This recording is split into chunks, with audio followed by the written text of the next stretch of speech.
aqui o Leonardo Torres. É uma pergunta muito interessante. Estou sempre atento às suas indicações de livros, pois tenho um sincero interesse em remediar minha educação deficiente. Todo brasileiro tem educação deficiente. Embora já tenha começado a estudar algumas coisas, Copleston, Adler, Mortimer Adler, Karl Popper, sinto que meu conhecimento de história, que o conhecimento de história é pré-requisito para o estudo de filosofia e literatura. Tem toda a razão, se ele não sabe o que aconteceu, como é que ele vai entender? E nesse domínio, história, a minha ignorância é vergonhosa. A sua não, Fernando. A ignorância brasileira. Tá certo? Porque no Brasil o que se entende por história é marxismo, é esses palhaços tipo Hobsbawm, ou às vezes até assim, como dizer, um materialismo mais elegante, que nem o do Ferdinand Brodel, tá certo? Que, para meu ver, não é um historiador, é um contabilista. Agora, as grandes obras de história, mesmo ninguém lê, ninguém conhece. Então, eu fiz aqui uma seleção de 10 obras, que para o meu, claro que é uma seleção subjetiva, mas acho as maiores obras-primas da historiografia de todos os tempos. Claro que ficou faltando, mas se for para reduzir a 10, eu escolheria o seguinte. Primeiro livro, o livro do historiador Leopold von Ranke. Ranke escreve-se R-A-N-K-E, Os Papas. Eu vou dar todos os títulos em português, por quê? Porque, independente da sua língua original, são livros que tiveram várias edições diferentes e várias traduções de várias línguas. Então, você vai procurar o equivalente. Se você lê espanhol, você procura espanhol. Se lê italiano, procura italiano, assim por diante.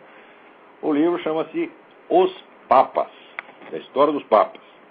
O segundo livro que eu escolheria é o do Hippolyte Taine. Taine escreve-se T-A-I-N-E, que se chama Origens da França Contemporânea, que é uma história da Revolução Francesa e das suas origens e das suas consequências, como se formou, então, a França moderna. O terceiro é o livro do Frederick Maitland, que se chama O Dia do Juízo, o livro do Dia do Juízo, Doomsday Book and Beyond, o livro do Dia do Juízo e para além do Dia do Juízo, que é são vários ensaios sobre a origem da Inglaterra. Isso é também uma maravilha. Quarto livro, eu escolheria Edward Meyer, História da Antiguidade. Esse já é até mais conhecido fora do mundo anglo-saxônico do que o Maitland. Esqueci de soletrar Maitland. Maitland, M-A-I-T-L-A-N-D. Edward Meyer. Meyer é M-E-Y-E-R. História da Antiguidade. Existe também, que eu saiba, existe uma tradução francesa e uma tradução espanhola do Meyer.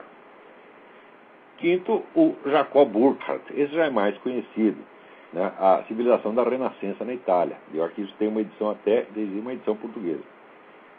Sexto, eu escolheria o Theodor Mommsen. Deixa eu soletrar Burckhardt. Peraí. Burckhardt. B-U-R-C-K-H-A-R-D-T. Jacob Burckhardt. Sexto, eu escolheria Theodor Mommsen, História de Roma. Mommsen escreve M-O-M-M-S-E-N, História de Roma. Uma obra enorme, 8 volumes. Sete, eu escolheria George Grote, historiador inglês, Grote, G-R-O-T-E, História da Grécia. Em oitavo lugar, eu colocaria o livro do Ernest Kantorowicz, que se chama Os Dois Corpos do Rei, tá certo? Que é um estudo maravilhoso sobre como surge a ideia meio mística do Estado moderno.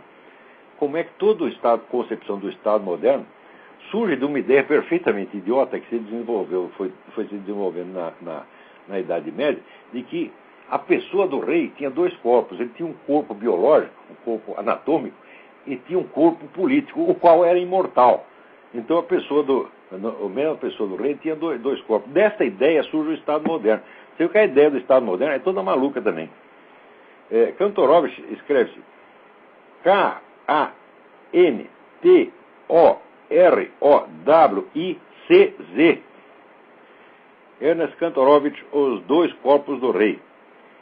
No lugar, infalivelmente, o livro do Johann Huizinga, O Outono da Idade Média, ou O Declínio da Idade Média. Talvez o livro de história mais bem escrito que alguém já fez. Huizinga escreve-se, é o historiador holandês, H-U-I-Z-I-N-G-A, O Outono da Idade Média. Isso eu tenho certeza que tem a tradução brasileira, né? E, por fim, o livro do Modris Eksteins. Eksteins escreve-se E-K-S-T-E-I-N-S, que se chama Ritos da Primavera. Eu acho que isso também tem uma edição brasileira, mas parece que estava custando os olhos da cara. Então, Modris Ekstein é historiador que nasceu na Látvia e neste livro ele estuda a Primeira Guerra Mundial do ponto de vista cultural e psicológico, mostrando que ali se enfrentaram duas concepções de civilização. Uma civilização mais conservadora, mais estável, representada no caso pela Inglaterra e pela França, e uma concepção revolucionária, modernista, representada pela Alemanha.